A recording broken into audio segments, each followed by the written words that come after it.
Nah, dalam menikmati makanan ini ada beberapa sunnah-sunnah yang bisa kita panen pahala dari situ.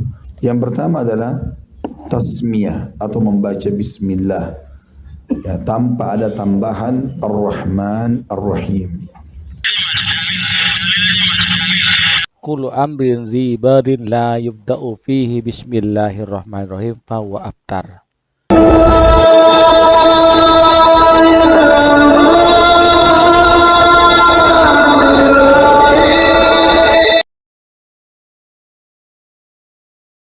Assalamualaikum warahmatullahi wabarakatuh. Bismillah, alhamdulillah, salatu wassalamu ala rasulillah wa ala alihi wa sahbihi wa man tabi'ahu wa mawalah wa la hawla wa la quwata illa billah amma ba'du. Sahabat Jayati yang dirahmati Allah, alhamdulillah di kesempatan kali ini kita berjumpa kembali di channel YouTube kami Cahyati 80. Mudah-mudahan kita senantiasa mendapatkan taufik dan hidayah dari Allah, mendapatkan limpahan rahmat dan nikmatnya, dimudahkan segala urusannya, dilancarkan rezekinya, serta dikabulkan hajatnya. Amin ya rabbal alamin. Dan tak lupa kami ucapkan terima kasih kepada saudara-saudara, Bapak Ibu, pemirsa, sahabat yang telah mendukung dan mensubscribe channel kami. Jazakumullahu ahsanal jaza. Kita ketika memulai sesuatu itu disunahkan membaca bismillah ya. Kullu amrin sebagaimana sabda Nabi Muhammad SAW, kullu amrin ribarin la yubda'u fi bismillahirrahmanirrahim bahwa abtar wakila bahwa akto. Barang siapa setiap suatu perkara yang mempunyai kepentingan yang tidak diawali dengan bismillah, maka hal tersebut kurang barokahnya atau putus barokahnya ya. Dikit biasa sudah dengan bismillahirrahmanirrahim ya. Namun ya, termasuk ketika kita mau makan. Di sini ada orang yang Ustadz katanya belajarnya di Timur Tengah bertahun-tahun, belajar di Madinah bertahun-tahun sampai menyandang gelar doktoral ya. Menyalahkan orang yang membaca bismillahirrahmanirrahim karena katanya redaksi hadisnya cuman fasamillah. Ini memahami hadis hanya sepotong. Hadis dila yang lain tidak diperhatikan. Ya. Padahal dalam hadis lain itu banyak tentang kesempurnaan bismillahirrahmanirrahim. Ini sepotong hadis kemudian dipahami. Gundul. Ya. Biar tidak terlalu lama, mari kita simak videonya. Menikmati makanan ini ada beberapa sunnah-sunnah yang bisa kita panen pahala dari situ. Yang pertama adalah tasmiyah atau membaca bismillah ya tanpa ada tambahan ar-Rahman ar-Rahim. Tidak usah bilang bismillahirrahmanirrahim. Kenapa? Kan Rahman Rahim bagus sifatnya Allah Ustaz. Karena begitu hadisnya. Itu hadisnya. Ya karena hadisnya cuma tahu satu. Sedangkan hadis tentang bismillahirrahmanirrahim itu banyak. Kesempurnaan bismillah itu. Ya seperti ini. Ini yang dikatakan Ustadz sunnah. Hadis sepotong dipahami seenaknya saja. Bagaimana ulama salaf memahami hadis seperti ini?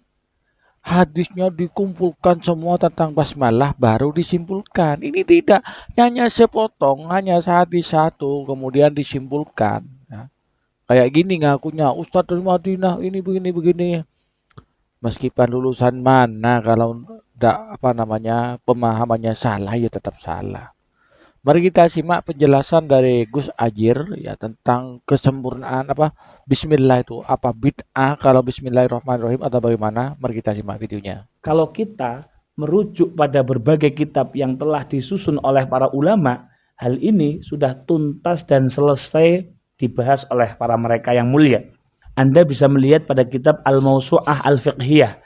Berikut ini redaksinya.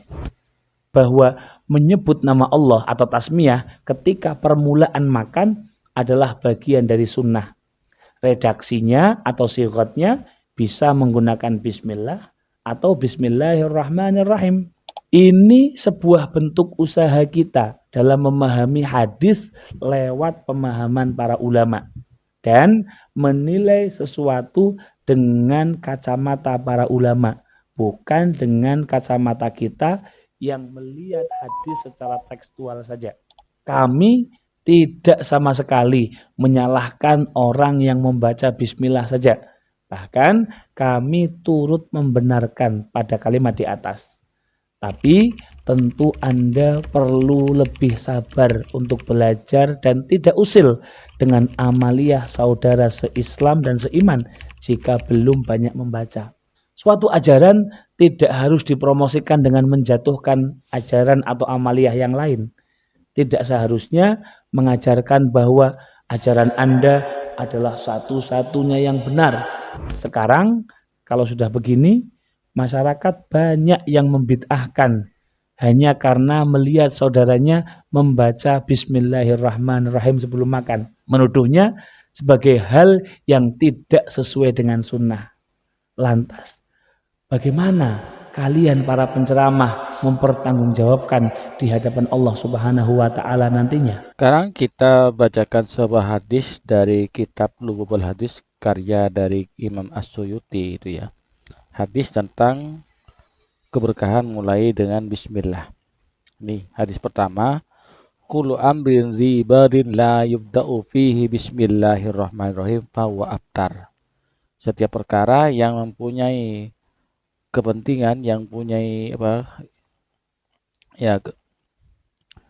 hal yang penting, la yubda'u fihi, yang tidak dimulai bismillahirrahmanirrahim, dengan bismillahirrahmanirrahim fahuwa abtar. Ini teksnya dengan bismillahirrahmanirrahim. Kemudian hadis yang kedua tentang bismillah sebelum makan. Iza akala ahadukum falyazkurismallahi ta'ala. Lah ini di hadis pas sepotong seperti ini dipahami, padahal kita itu memahami hadis dengan pemahamannya para ulama. Bagaimana ulama kita itu memahami, ulama salaf memahami hadis ini? Tentunya beliau-beliau itu memahami hadis tidak sepotong-sepotong. Semua hadis tentang yang berkaitan dengan basmalah itu dikumpulkan, kemudian baru disimpulkan. Fa'in nasya, jika lupa orang itu ayat kurasmallahi, menyebut nama Allah, lupa baca basmalah, fi awalihi, sebelum makan lupa, falyakul bismillahi awwalahu wa akhirahu. Maka membaca bismillah, bismillahi awwalahu wa akhirahu. Sebetulnya baca bismillah begitu saja tidak masalah, gitu loh. Cuman jangan menyalahkan yang membaca bismillahirrahmanirrahim, sama-sama benar, sama-sama ada dalilnya. Ini tidak kan orang-orang seperti ini nih. Pokoknya orang lain yang tidak mengikuti pemahamannya itu salah, gitu loh. Kalau katanya dia, pokoknya harus bismillah, daulah bismillahirrahmanirrahim. Kalau tidak begitu salah, itu yang salah, gitu loh. Silakan, kita itu boleh bismillah begitu saja, bismillahirrahmanirrahim begitu saja. Bismillah yang lebih sempurna ya bismillahirrahmanirrahim, kan begitu. Di Al-Quran sudah banyak setiap surat itu diawali dengan bismillahirrahmanirrahim. Itu sudah cukup menjadi contoh ya. Oh, kayak gini Ustadz Sunnah. Ustadz dari mana? Ustadz Sunnah dari mana? Dari Hong Kong. Allah Rabbi, ya Allah, kok ada orang kayak gini nih ya. Kok bismillahirrahmanirrahim kok disalahkan? Ya, kemana otaknya? Sahabat Jaya yang dirahmati Allah, demikianlah tanggapan kami terhadap ceramah dari Ustadz Sunnah yang lama di Mekah yang menggelar doktoral, Profesor Kompor Jocor. Ustadz Sunnah, Ustadz Manhaj Salaf. Tak tahunya Ustadz Manhaj Salah. Gitu. Kurang lebihnya mohon maaf. Assalamualaikum warahmatullahi wabarakatuh.